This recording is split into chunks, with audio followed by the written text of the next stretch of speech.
Hi, I'm Brad Barham, a University of Wisconsin-Madison professor. I teach and conduct research on economic and environmental issues in the United States and Latin America. I focus on the intersection of agriculture and sustainable development. This video offers an overview of the weird economics of water in the Southwest. It's a distorted market with lots of inefficiency that results from prices not being allowed to clear markets. Let's see why that is and how this helps us to understand the Colorado River's basic problem of too much water use relative to the water that's available. The free market has never really been a factor in the allocation of water in the West, and we're seeing that generating different kind of problems today. To dig into why the free market does not play a big role in allocating water resources in the West and why this creates big efficiency problems, we need a refresher about water rights on the river. There are two key legal principles we need to understand. They provide the institutional context for water economics in the West. As explained in our Law of the River video, water rates are based on first in time, first in right, or prior appropriation. Perhaps most succinctly, John Oliver called it dibs in his Last Week Tonight show. It's true. 7 states got together and carved up all the water in the river, essentially letting people lay claim to it through a complex system of calling dibs. So if I get there before you, I can claim forever the water that I use. And as long as I use the water for what are called beneficial purposes, say farming or mining, or residential commercial use, then I get to keep my rights to that amount of water basically forever. Prior appropriation, or dibs, helps to explain why farmers up and down the Colorado River Basin tell you how many generations, 4 or 5 typically, their family has been farming there. It is a statement that reflects both understandable pride in their family and the survival through the ups and downs of farming, as well as their historic rights to the water.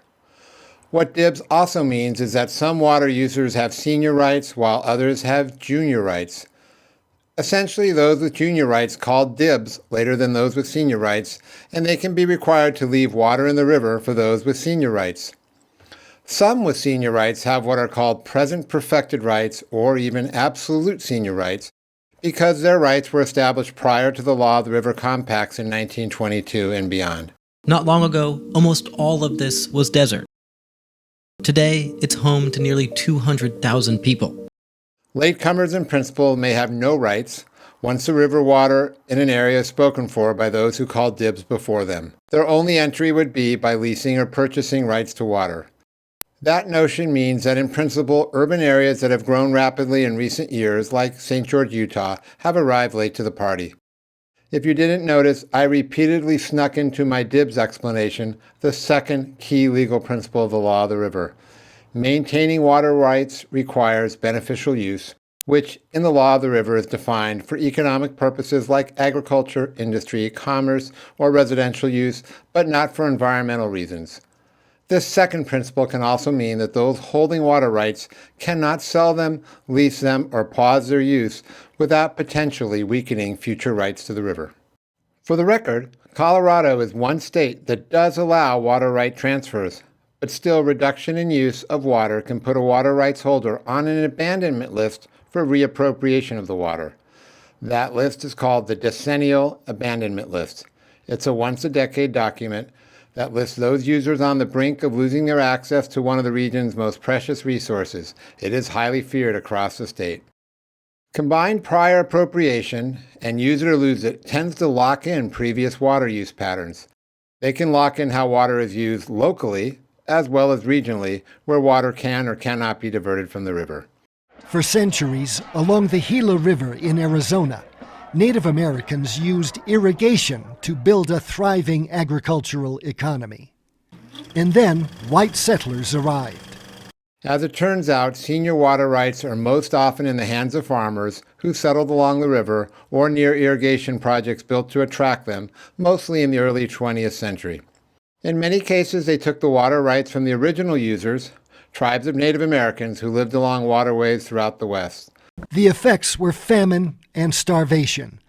So many things were lost when our water went away.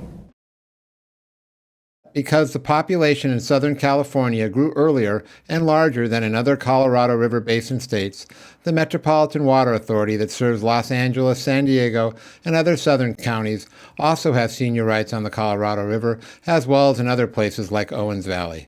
This is the story of the building of one of the remarkable delivery systems that brings water to the Southland. Let us now make some observations. The first is Colorado River water is used mostly in agriculture, between 70 and 80%. The logic is simple. Farmers got there first, and thus they use most of the water. It is essential to their business, and they may face limitations in their capacity to transfer it. So use it or lose it tends to keep water in agriculture. The second observation is that most of the agricultural crops in the Colorado River Basin are intensive in their use of water, and many are low-value crops, by which I mean low sales price per unit weight. Two leading examples are alfalfa and hay, forage crops used to feed livestock in the western states and around the world. Because farmers generally only pay the conveyance cost of water, if they have senior or solid junior water rights, then they can use water as if it's cheap. Essentially, this means very low water prices for irrigated water, often far less than the pumping associated with groundwater, and far more reliable than rainwater. When water storage affords it and growing seasons are long and hot, the abundance of low-cost water means that forage crops can be grown year-round. Alfalfa gets harvested ideally several times a summer. It's not just one cutting. After the crop is cut, it needs to dry. Drying alfalfa is very difficult in the eastern part of the United States because the air has a lot more humidity. In the western part of the U.S., the air is much drier, and it's very easy to dry a crop like alfalfa. And the reason why it's important that the alfalfa crop dries quickly is that it won't mold. So this gives states like Utah and Arizona and California an advantage over other states in the production of alfalfa, and is one of the reasons why so much alfalfa is grown here. This in turn allows more cuttings or harvests for higher quantity and better water control for higher quality. So more and better forage may be available than in other parts of the U.S. or the world. The Imperial Valley in California is one of those places. Parts of Arizona are too. They grow some of the highest quality alfalfa in the market. For farmers throughout the Southwest, alfalfa and hay turn out to be very profitable. Simply put, they can produce more at lower cost and higher quality than most producers elsewhere. This is also true in the high plains and mountain valleys of the Colorado Basin, especially Colorado and Utah. So the profit for growing alfalfa in Utah is around $400 an acre, whereas for other grains, it's around $250, so quite a bit less. Yeah. And one of the most important reasons for that is Utah has a much shorter growing season. So with alfalfa, if you give it water, you can get several cuttings a year. But for other crops like wheat, you have to plant in the spring and wait all growing season for the harvest. And the limited length of a growing season in Utah makes it just harder to make money with those kind of crops than it is for alfalfa. In Utah, 80% of the cropland is in forage production, much of which is irrigated with Colorado River water. We go into more economic detail on these forage crops, alternative crops, irrigation methods, and farmer conservation outcomes in the next video on water in agriculture. A third major observation is that water prices in many southwestern cities are often exponentially higher than water prices in nearby rural areas or in some other urban areas around the Colorado River Basin. The single most important reason is that the relatively low-cost surface water from the Colorado River and other western rivers is being used by agriculture. In other words, high agricultural use of low-cost water makes that low-cost water scarce for other uses in towns and cities. A relevant comparison is the water prices for the Imperial Irrigation District in the Imperial Valley, which is about 100 miles from San Diego County, and where senior rights of IID, the irrigation district, make the Colorado River water available at $20 an acre foot for both residential and agricultural uses, whereas in the San Diego area, the average cost per acre foot can be upwards of $1,200 to $1,600. This comparison is especially relevant because, in fact, a significant chunk of San Diego's water comes directly from the IID as part of a quantification settlement reached in 2003 that transfers water from IID to the San Diego County Water Agency We explain this direct connection between the price of water across uses in more detail in the municipal water video, but basically it is the scarcity of lower cost water that drives up water prices in urban areas. This is not the case when municipal and industrial users can access other low-cost water sources like they do in Brawley, California, and the Imperial Valley. The problem is that most urban areas in the Southwest do not have other low-cost sources. In fact, alternative water sources for municipal and industrial use can be very expensive. The extreme case is the cost of desalinated water. At the Carlsbad, California plant, which serves San Diego County, their estimated unit cost of water is about $2,800 per acre foot, and that's more than 100 times the price of agricultural water used in the Imperial Valley. A less extreme example of high costs for alternative water sources is that of potable reuse or recycling of water that often has the unpopular name of toilet to tap.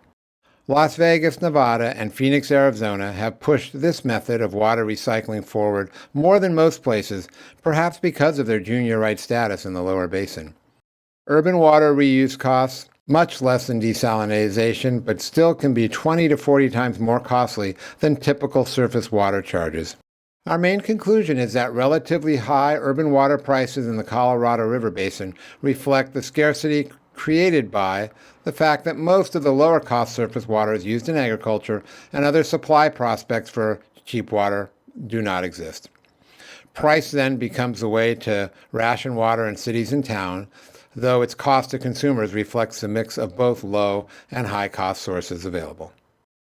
We are left with one more major observation. Sustainable and equitable reduction in water use in the Colorado River Basin will depend on diverting less to agriculture and at the same time closing the gap between water prices in rural and urban areas. Two policy implications of our observations bring this video to a close. The first is, given the legal rights that farmers have to the water and the investments they have made in their land, equipment, and knowledge, temporary or permanent purchase of water to reduce use and enhance access to clean and reliable water will need to fairly compensate farmers for the income and wealth impacts of foregoing some or all of their water rights. There is both a pragmatic and an ethical argument for this policy implication. The practical one is that Western water laws grant farmers prior appropriation rights to water. If they are not fairly compensated, they have the right to contest the taking in court, and it is highly likely they would do so and win. The ethical argument is that the higher value use of the water associated with preserving the integrity of the Colorado River system for future generations and providing secure water access to the millions of people that currently depend on it means that paying farmers is an equitable way of sharing the gains from reallocating the water from farms to other uses. Our second policy implication may be a little less obvious to people. These water transfer policies and water reduction policies will be incomplete if they do not also consider the third-party externalities, or what we also call the knock-on effects of less farming on surrounding communities. In rural areas where agriculture is the primary economic sector providing a base for the economy, then just paying farmers for their water will overlook the potential losses to others who generate their incomes directly or indirectly from agriculture. Doing that will cost those businesses and workers their livelihoods and probably much of the value of their investments in buildings and other assets that cannot be readily transferred to other places or uses. These knock-on effects need to be considered too as part of the policy approach that will potentially cut water use in remote rural areas where agriculture is a key driver of the local economy.